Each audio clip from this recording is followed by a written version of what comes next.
Hi, everybody. It's Tim Constantine from the Washington Times, joined as I am each week for America, David Bozell. Hi, David. Timothy, how are you, sir? I'm doing all right. Thank you. Happy Easter Good. to you. Yeah, absolutely. He Absolutely. has Hope the risen. Easter Bunny did well. Yes, he has. Hey, question for you. Congress recently passed this little $1.2 trillion package. And I know there were a lot of people very excited that everybody was singing Kumbaya and working together on this. I wanted to get your impression. It's a terrible piece of legislation. I mean, the fact that it's not just like the majority of Democrats voting for it. It's like clear in a way, like the majority, only the squad didn't vote for it. And that's how many Democrats voted for it. And Mike Johnson lost the majority of Republicans. He's running effectively a coalition government with the Democrats. I don't really understand the strategy behind the political decision making. I don't understand his interpretation of the politics of the moment. Not that I don't understand. I disagree with his assessment of shutdown politics. He wants to brag about we're only allowed to put up American flags at military bases now. I mean, I guess great. I mean, that's great. But I mean, to me, that's like, I remember when the Washington Mystics, the WNBA basketball team, when they were terrible and they would hang up attendance banners in the rafters. And that's what it kind of feels like to me. I mean, this is all we're crowing about is making sure that the Democrats don't put up something other than the American flag at a military base. Beyond that, there wasn't really much to brag about. Hence, he didn't hear him bragging about it. The perpetual threat is government shutdown. Oh, we can't have a government shutdown. People will go hungry. Yeah. People will die. This will be the worst thing that ever happened. I've been through several shutdowns, as have you, and somehow everything still seems to function. And if you're a government employee, they tend to have their pay delayed during that. They don't work, but they still get paid. At the end, somebody decides, we'll make it all up to them. So I'm not sure a whole lot happens other than generating a lot of news media during those shutdowns, but are they a bad thing? And I don't mean is shutting down the government a bad thing, but I'm meaning using that as a tool to try to force people to apply common sense rather than just saying, well, we got to pass something. Is the shutdown just a horrible, horrible threat that we must avoid literally at any cost, like $1.2 trillion? Or is it something that some people should entertain and think, you know what, it's worth some inconvenience to do this thing right? Well, Chuck Schumer uses the threat of shutdown against Republicans. He dares Mike Johnson to shut the government down. He dared Kevin McCarthy to shut the government down. And every Republican predecessor, every minority or Democrat leader or president has dared the Republican to do it. So the Democrats use it all the time. I mean, if I were speaker, I would say, okay. If I'm dead serious, I would say, okay, if that's what it takes to get us to a reasonable point, I would go ahead. But I would, carefully communicate the message that this is why this is happening. And both sides try to blame each other, of course, and the media tends to lean in one direction. But in general, that's what Nancy Pelosi did. I mean, Nancy Pelosi bullied the president into a shutdown. I mean, so nobody blamed her. Now we can get into arguments about who the media blames and those types of things, and the big bag bullies in the liberal media. But who actually gets hurt during a government shutdown? They don't stop issuing Social Security checks. They don't. There's always the threat of the scare tactics. Those things don't happen. The VA doesn't shut down. You still treat elderly veterans. So who gets hurt during the shutdown? Every agency has shut down contingency plans. The military goes on as normal. These are all sort of media fabrications that are not accurate at all. And I think the country understands that those are all fabrications. And the sun rises the next day during a shutdown, and life goes on. More so, though, what I really disagree with is with the speaker's assessment of the shutdown politics. We will lose because of a shutdown, or Republicans will lose because of a shutdown. Yes, Trump lost in the subsequent election after he shut down the government in 2018. But that was largely because of COVID. The next longest shutdown happened in 2014, prior to those elections in 2014 midterms. Republicans shut down the government during Obama. They picked up 9 seats in the Senate and 34 seats in the House. Dave, I've been studying politics literally all my life. I've been working in this world all my life. At no point did I tie Trump's loss, even in the deepest, darkest recesses of my mind. And to put this in perspective, Trump was impeached at the beginning of 2020. Right. January of 2020 is when the actual impeachment took place. The American public wasn't even talking about impeachment at election time because their memory was so short, let alone talking about a government shutdown from 2 years prior to that. It's the idea that we're attaching the two of those together is absurd.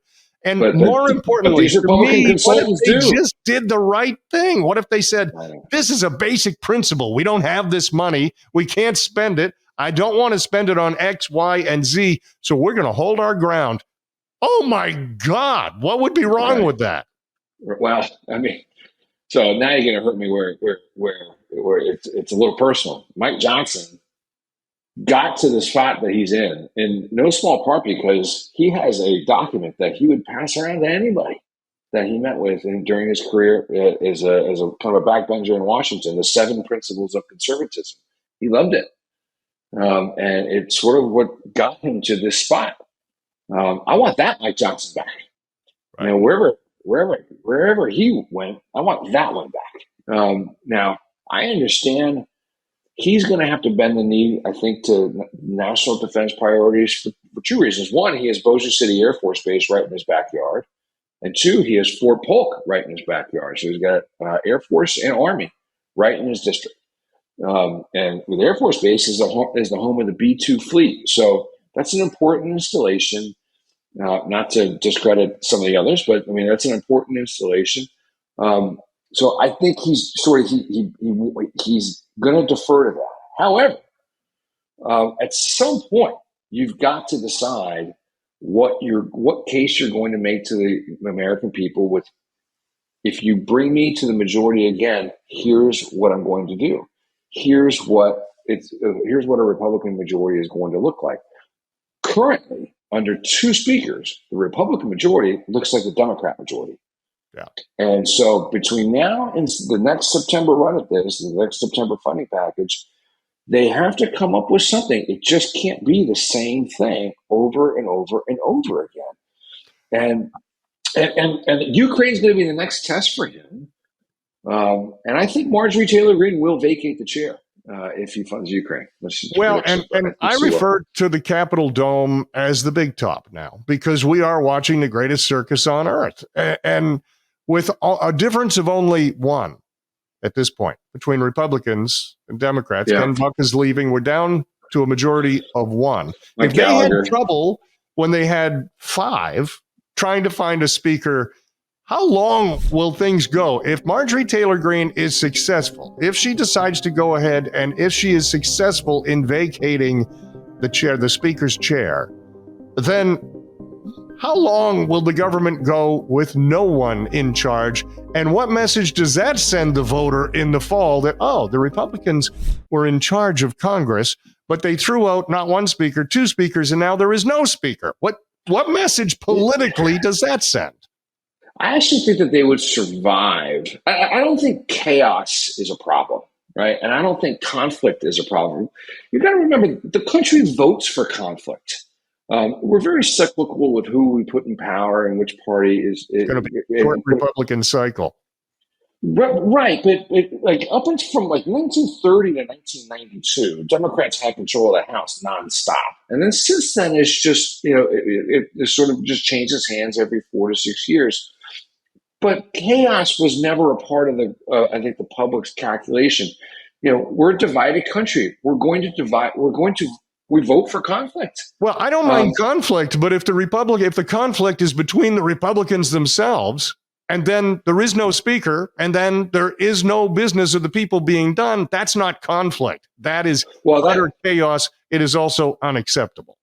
totally fair. And God forbid something happens militarily, Israel or Taiwan, and then what? What do you have, right? If you don't have a Congress to authorize a military pushback, or something happens at the border that you weren't expecting, and you don't have Congress to help authorize a response.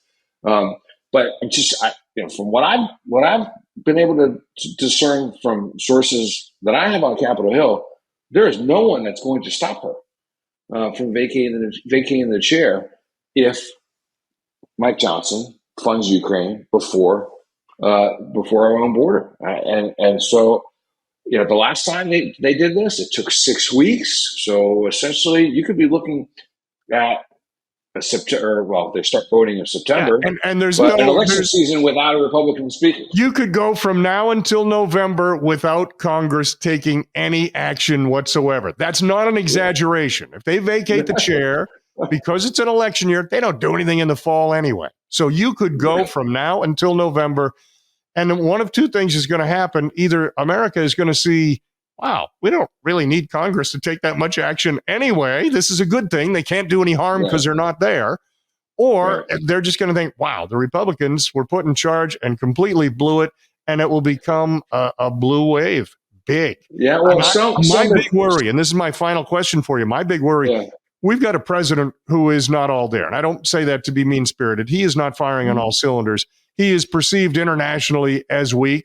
I was traveling in the Middle East a couple of weeks ago, and I get that question continually. Who's really in charge? Who's really in charge? Because no one around the globe believes Joe Biden is in charge. So if you've got a president that the world doesn't think is really there, and if you've got a Congress that very visibly is not there, how much danger is the United States in that bad actors are going to try to take advantage of that? It's top of mind for me. And I mean, if you're Putin, right, you saw people hanging off the plane to get out of Afghanistan. So, okay, now's the time to go into Ukraine. If you're China, you see what Putin's doing, not being responded to very well by the United States. Now may be the time to go into Taiwan. You're Hamas, and you saw what Putin did in Ukraine and what China might do in Taiwan. Well, now's the time to go into Israel. So that's all. I think all that is a net effect of Biden not being altogether there. But that's the opportunity the Republicans have, right? The Republicans could stand up and say, as the closest representatives to you, we need to be the adults in the room and the adults in charge.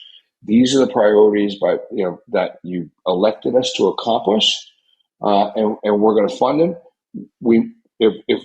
If we have to bite our tongue on a couple of things to make sure that this government is operating smoothly and protecting American national security interests because Joe Biden isn't there, I think that's a message that they can carry.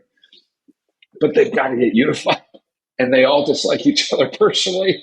And I just don't see it happening with this. When you say, this is an opportunity for the Republicans, I feel like they have lit the house on fire, and now they're going to say, oh, wait, maybe we can be the firemen and be the heroes here. And I'm just, For America, his name is David Bozell. I'm Tim Constantine from the Washington Times. Thanks for joining us.